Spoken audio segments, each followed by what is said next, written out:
And welcome to my study again. And of course, no surprise, I'm just finishing this little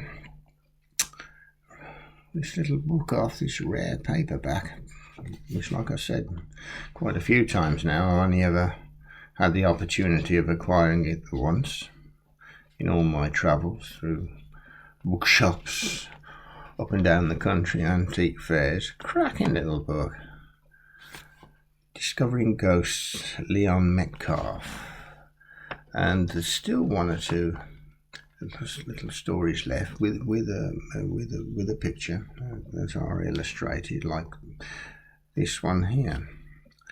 This chapel, built in 654 in Essex, Bradwell-on-sea. The Chapel of St. Peter, Bradwell-on-sea, Essex. Inexplicable lights have been seen shining from the ancient chapel of St. Peter, Bradwell-on-sea, Essex, and ghostly shapes flit about inside. Want to have a look? Let's have a look. There we are. That's it. Look at that.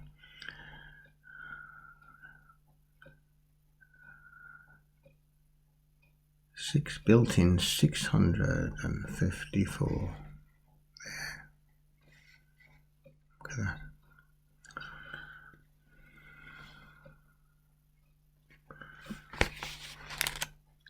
Inexplicable lights have been seen shining from the ancient chapel. Right, let's have a look. Bradwell-on-sea, before we start. The usual lubrication for the larynx. Freshly made tea. Especially for the occasion. Blowing a storm out there.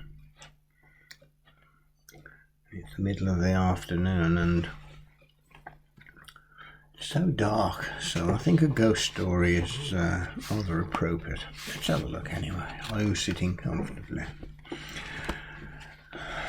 And I'll begin. Bradwell-on-sea.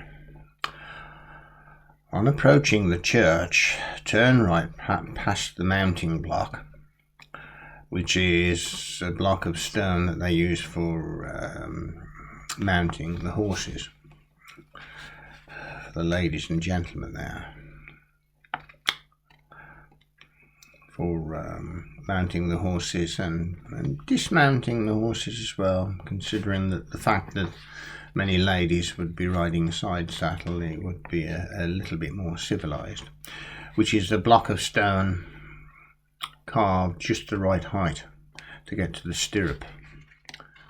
Remember, in those days there was no cars about.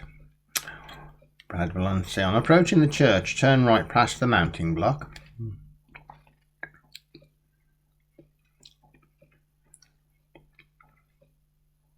Outside the church gate and the village lockup.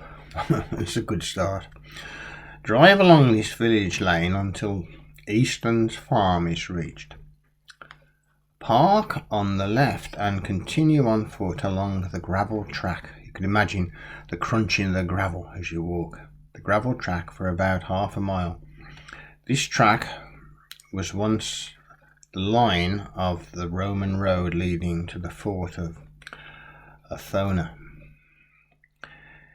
It is little wonder that one of the ghosts of the area is thought to be a Roman horseman whose horse is heard but never seen galloping either along this track, you can imagine the noise that emanates from it, or across the country on your left from a farm called Waymarks to the site of the fort. If you want the opportunity of actually seeing a Roman legionary, then I suggest you visit Mersey Island across the Blackwater estuary to the north, where many sightings have been recorded. At the end of the track, the chapel of St. Peter, which is the picture of the chapel I've just shown you in picture, of St. Peter at Murham is reached. This fascinating chapel is one of the oldest in Britain, having been built in 654 by St. Said from materials taken from the older Roman fort. Furthermore, it is thought to be on the site of the gatehouse of the fort, and this partly accounts for its solid condition, in that it is sitting squarely on firm Roman foundations and is not relying for support on the shifting sand of the area, which it wouldn't have lasted long, would it? The chapel has had a somewhat checkered history. It was reconstructed as late as 1920. Prior to that, it was in use as a beacon tower in Elizabethan times, a watchtower during the time of the Stuarts, a smuggler's lair in Georgian times, a grain store when Victoria was queen, and subsequently as a cattle shed. It's seen a lot of varied life, I think. More tea. It's a cattle shed. Where are we? Oh, here we are. On occasions, even in recent years, a light has shone out from the chapel, and yet on investigation no source from which this light could emanate has been discovered within. What might be seen, however, are ghostly shapes moving slowly about, not clear enough to identify, and making no sound at all. Leaving the chapel and walking over the seawall 100 yards to the south, you will find the 200-year-old Coast Guard house, now the headquarters of a bird-watching society whose hides can be seen along the shore near the house. For over 100 years, this was the home of the Linnet family. Walter, the last member of the family who lived there, died in 1958. It seems, though, that he still keeps a watchful eye on his old, well-loved home, for since his death a ghostly figure answering his description has been seen peering in front of the windows.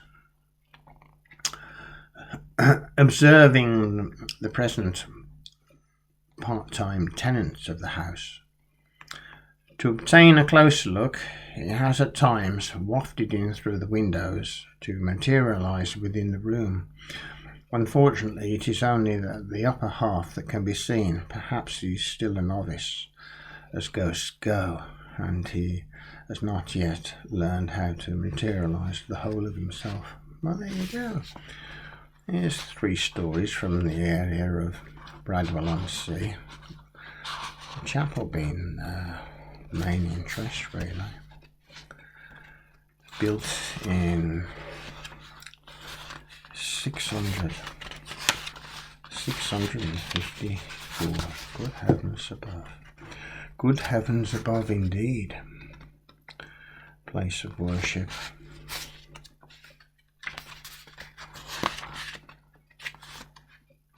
Wonderful.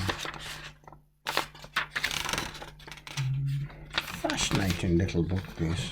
I've had so much pleasure flitting through it, reading a few little stories.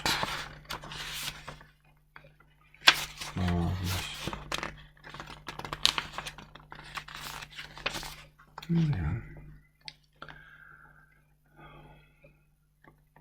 Inexplicable lights have been seen shining from the ancient chapel of St. Peter, Bradwell-on-sea, Essex. Let's have a last look, shall we?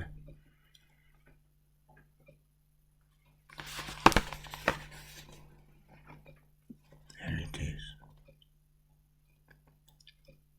Would you spend a night in there? Well, if you're interested in ghosts, why not?